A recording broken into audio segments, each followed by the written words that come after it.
It ends it's just like a James Bond movie. It's the end of Eyes Wide Shut. Yeah. It was great. It was terrifying. It was high pressure and high reward. I think it was cool. It was in a room with guys who have really. And this is the thing.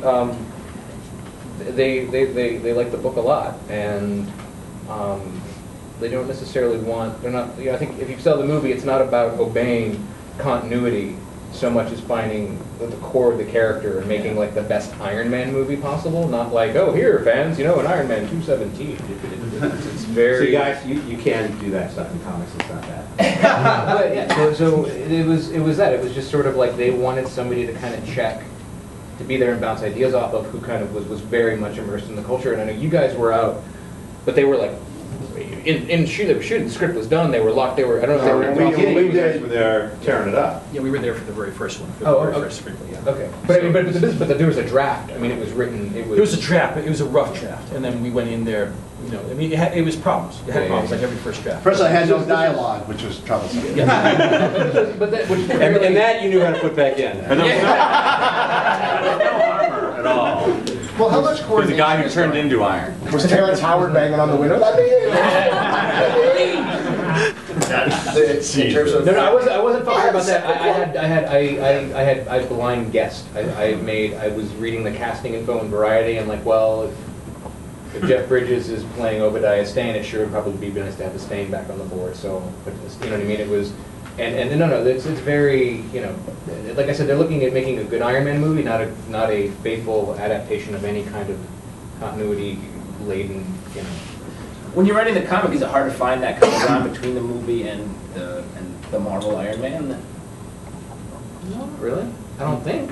I've not felt that. I don't know. Maybe that's a stunning. But you're not writing the movie. I'm not writing the movie. No, I know, but I mean, like maybe that's a stunning lack of self-awareness on my part. But no, I mean, it's just sort of like the character sounds like he sounds, and he's just right there. And it's like I'm not the biggest fan of continuity, but I'm a big fan of consistency. And it's like it's like that. Take it. But like my dad hasn't been reading Iron Man since 1985, but I have. So it's like, what's my dad gonna get? And my dad's gonna see the movie. So like, write the book for your dad. Write the book for somebody that's never, Stan. I say everybody's comic is somebody's first comic. And so that's sort of or somebody's last one. To that point, I worked on Iron Man when it was at New Line before they took it and did a phenomenal job with the film. And the challenge developing that movie back then, even particularly, I think the strength of where the business has moved is including guys like Matt, having these guys going on the last film. Because I'll tell you this, the best story developing Iron Man when it was at New Line, when it was actually at one point cruising Spielberg, which was a very real deal that came close to happening, was we were big Rhodey fans, very similar to that. Like obviously you can see the progression of where that character is going to go in the series of films. Literally, the executive on the film, the senior executive at the time, who will remain nameless, we had to have about a half-an-hour argument with, because she felt that making him, I think he was head of security for Stark Industries at that point, was racist. And I believe I want to say it's Avi Arad that said, might have been Feige, who literally had to turn to her and say, he's not carrying a ring of fucking keys.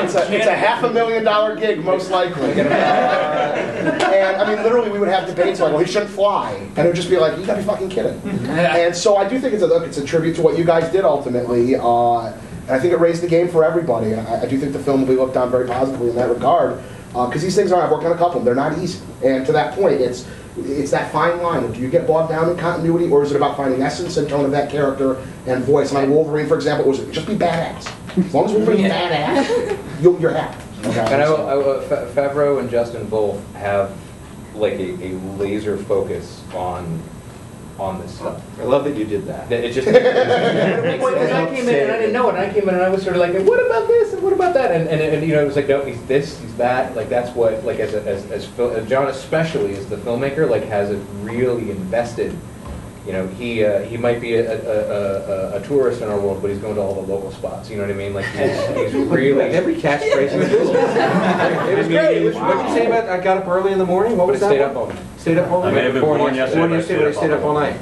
Great. Yeah, I would have a dossier for you at the end. I was born in a fortune cookie factory. And I stayed up all night. Yeah, got it. And that's it for the staff.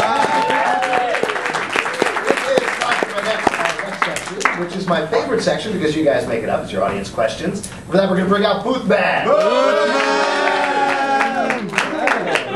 Yay! What the fuck is wrong with that? This guy gets laid more than all of us. Speak for yourself. You know what, Brian? No. Let's have our All first right, question. that's fine. What is up with Final Crisis? What's going on with the bulge?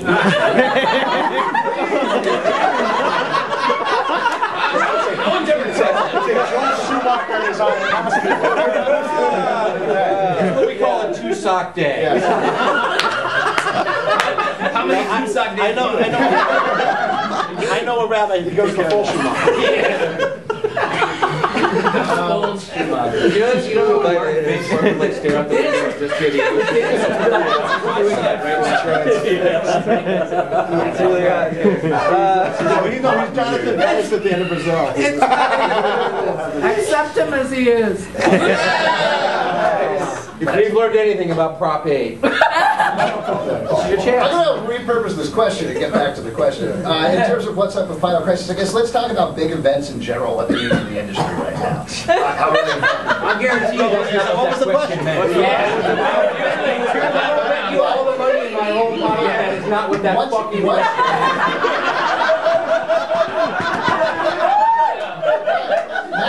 What's up with Final Crisis? Apparently they're dogs. And these dogs are like horses. They fuck with people. It's building toward them. Cool. I hope We didn't that work on answers Final your Crisis, so we don't know. Yeah. question. What? We didn't work on Final Crisis, Yeah. so. Cool. Do you guys read it? Anybody? Everybody met. Of course. That's what you call it. I don't, you know, I just look at pictures. You grind it up. What a weird high.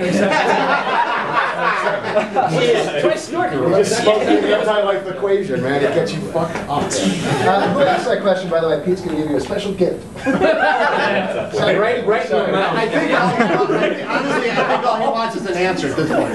Yeah. It's all over the place. Yeah. That's a ridiculous number of books for no particular Eventually it will end. You can't really judge it until the end. Yeah. Come on. Exactly. All right.